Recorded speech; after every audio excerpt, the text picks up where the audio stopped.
춘천의 농수축협 산림조합장 100명을 선출하는 제2회 전국 동시조합장 선거가 내일 실시됩니다.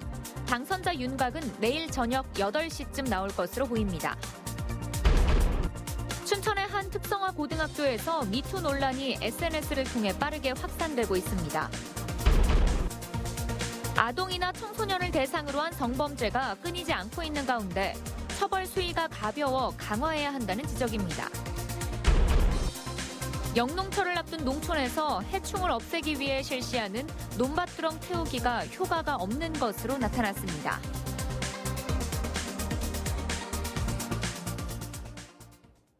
시청자 여러분 안녕하십니까? 농수축협 산림조합의 대표를 뽑는 제2회 전국 동시조합장 선거가 내일 실시됩니다. 도내에서도 142개의 투표소에서 선거가 진행되는데 어떻게 투표해야 하는지 김상훈 기자가 보도합니다. 공정한 선거를 위해 시작된 전국 동시조합장 선거.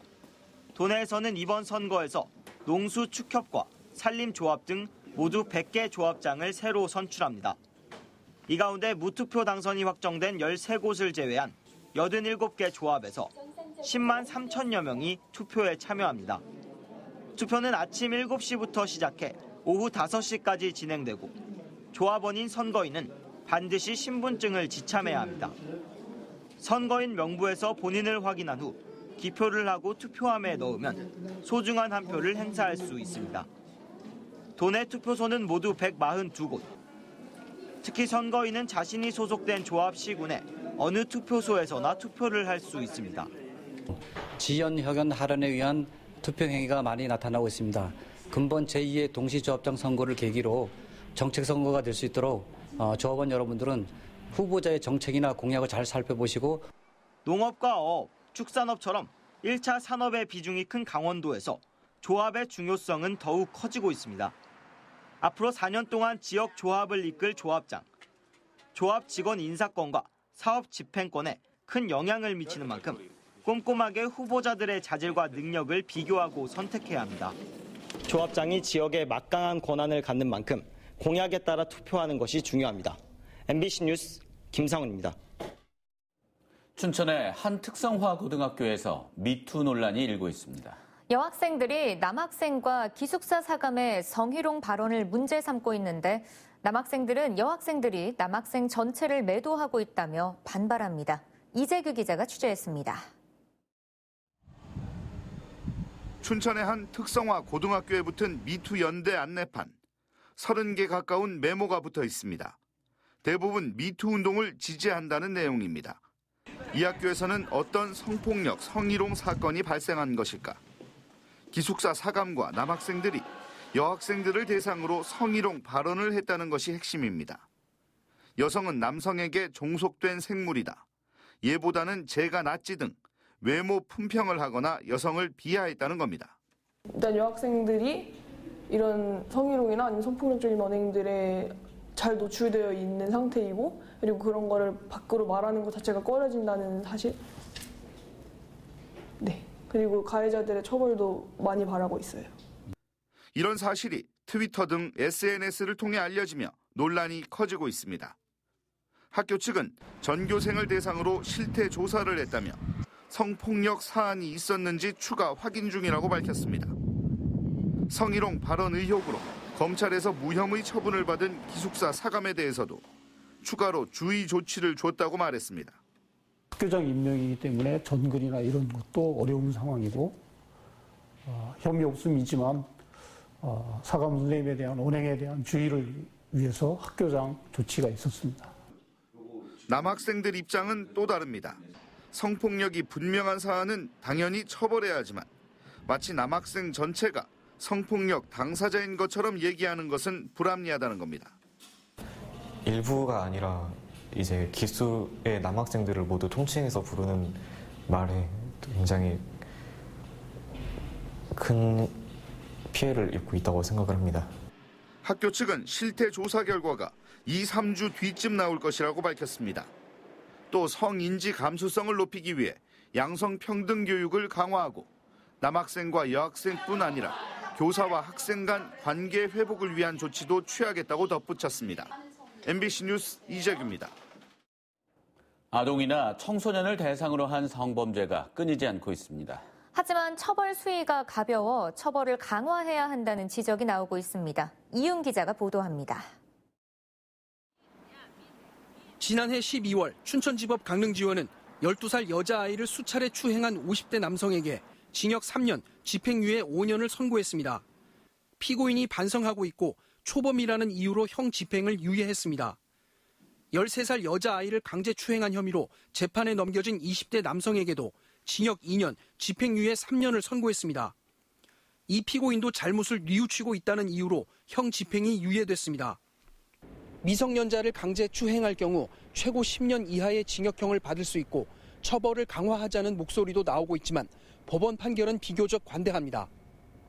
최근 3년간 아동 청소년의 성보호에 관한 법률 위반 판결 현황을 분석한 결과 집행유예나 벌금형이 선고된 건 54%에 달했고 해마다 비율도 높아지는 추세입니다.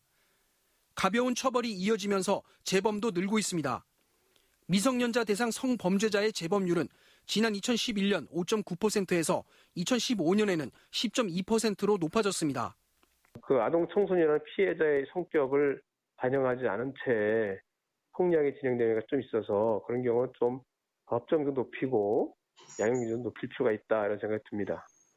중형을 선고하는 미국이나 유럽처럼 처벌 수위를 강화하지 않으면 아동 청소년 대상 성범죄를 근절하기 어려울 거라는 지적이 나오고 있습니다. MBC 뉴스 이용입니다.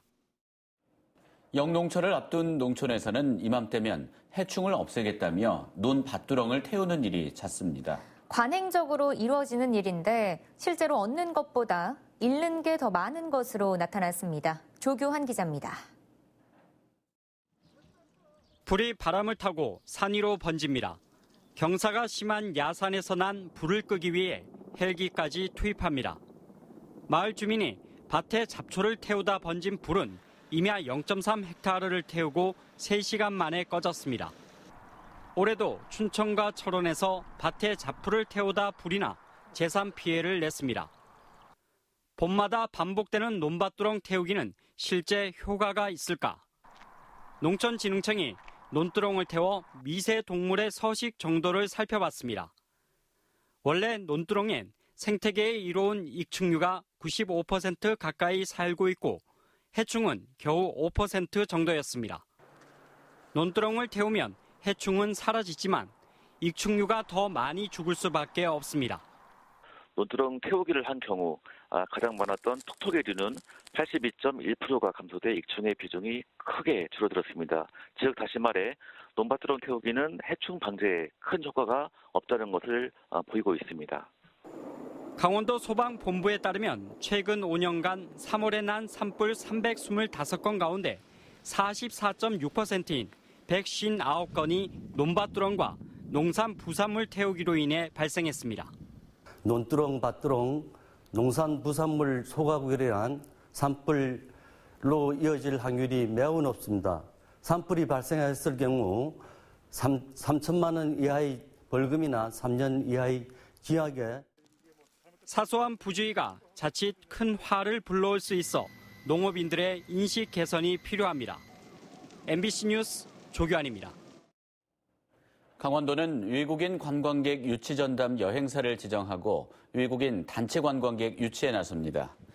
외국인 관광객 유치 전담 여행사는 올해 처음 추진하는 것으로 국내 유력 인바운드 여행사를 대상으로 지난 1월 공모와 전문가 심사를 거쳐 해외 시장별로 경쟁력 있는 여행사 25개를 선정했습니다. 전담 여행사들은 해외 시장별로 관광객의 입맛에 맞는 새로운 관광 상품을 개발하고 강원도와 공동 마케팅을 벌여 외국인 관광객을 끌어오는 역할을 하게 됩니다. 강원도교육청이 민주시민 교육을 강화하기 위해 민주시민학교와 민주시민학급을 운영합니다.